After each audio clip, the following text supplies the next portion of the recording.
Hello again everyone and welcome back to Skyblock News. I'm your host Derailious and today we're going to be going over a release candidate on the Alpha Network that frankly has quite a few problems. Before we begin though, make sure to like and subscribe and use code RAIL on the Hypixel store for 5% off your order.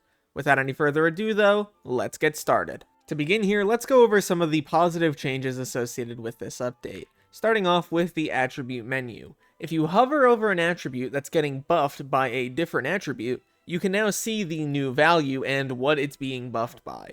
This is a great change. It's going to make seeing the exact values associated with your attributes way better. Huge positive change here. I am very happy about this one.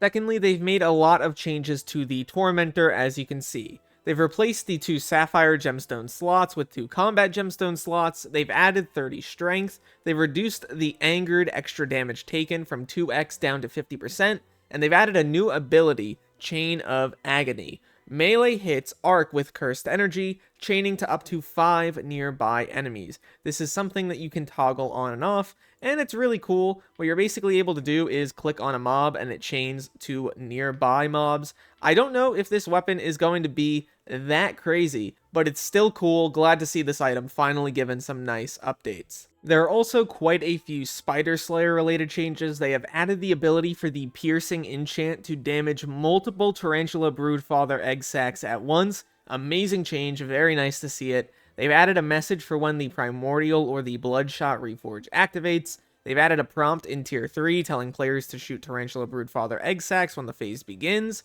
They've adjusted the Tarantula Broodfather's Web of Lies animation to be significantly faster, meaning your boss time should be much better. They've adjusted the Tarantula Broodfather's backstab in accordance with the mob dealing AoE damage. They've adjusted cocooned mobs to now belong to the player who cocooned them. They've adjusted Mosquito Shortbow such that the item's internal ability cooldown is explicitly stated on the item. They've adjusted the egg sacs to now be affected by swing range. They've adjusted the Tarantula Broodfather's Noxious Paralysis perk to now reduce your vitality and speed by a flat amount. And they've reduced the HP of Primordial Bats. Overall, just making Tarantula much better. Kind of shocking it took this long, but still a good set of changes. Another change I really do like is when you head over to the mayor election booth, you can now see the upcoming special mayor, their perks, as well as the time until the special mayor shows up. I do really enjoy this change. Very solid. Another smaller change, when you take a look at your legacy trades, you can see that Smite 7, Ender Slayer 7, as well as Bane of Arthropod 7 are now here,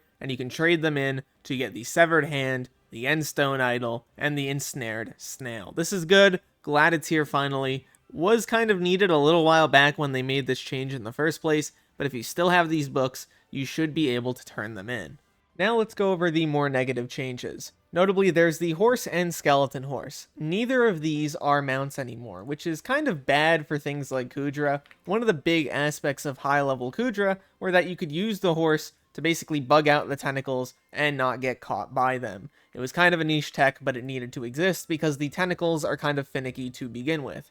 Well, you can't do that anymore, and they've also turned the Horse and Skeleton Horse into basically the same pet, just one a little bit better, quote-unquote, than the other. The new perks are High Stride, Stampede, and Trample.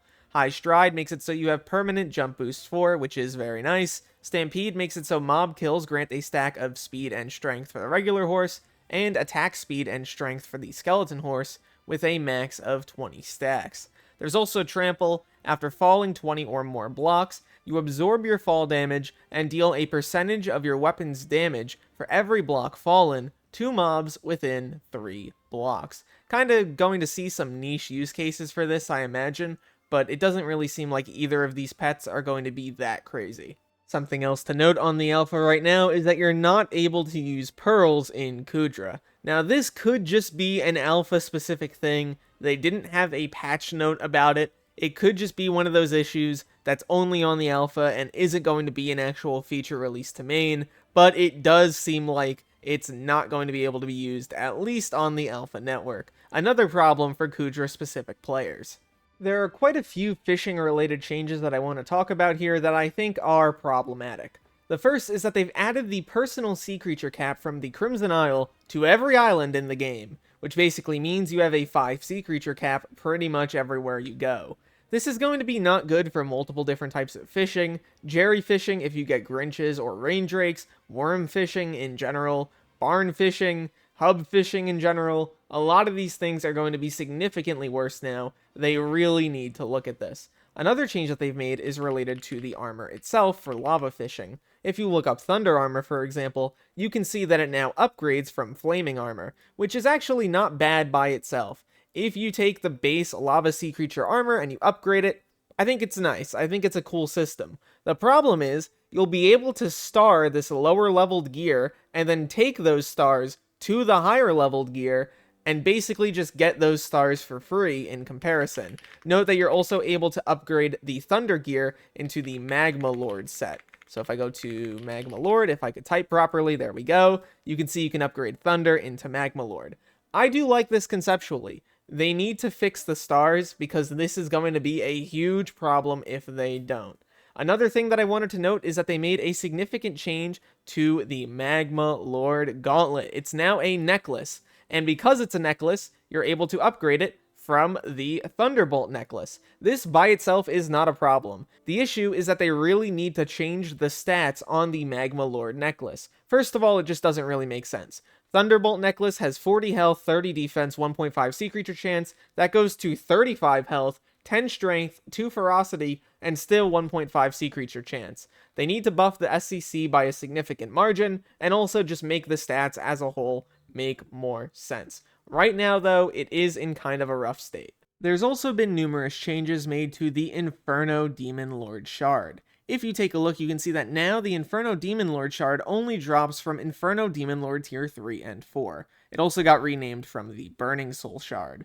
The problems here are numerous. The first is that this shard is used in a lot of other recipes, notably Power Dragon, meaning those shards will be a lot harder to obtain by themselves. Also, if you take a look at your RNG meter, this should affect the other drop rates. From my understanding, some people were saying that high classes should be more rare now. Not 100% certain, but regardless, this is not great in its current form. The team is trying to fix this by making it so you drop 4 of these at a time, but I'm not certain if that's going to completely solve the problem. Something smaller to note is that they've added Talkur as a Garden Visitor. He is a legendary visitor. Nothing really wrong with that on its face, but the issue with it, to a degree, is that the Spaceman as well as Taylor are now both required for max Skyblock XP. You could make the argument that this sort of makes sense. They are very expensive visitors, but if you want to max out Skyblock XP, you have to do a lot of difficult stuff anyway. Kind of up to your discretion whether you think this is a good thing or a bad thing. If you take a look at your Crown of Avarice, you'll notice that it now states the perk changes at 1 billion coins consumed. At 1 billion coins, now this changes to 2x coins from Griffin Burrows and mythological mobs, rather than 5 times the amount of coins. You don't get them consumed by the helmet anymore, you just get less after it's done.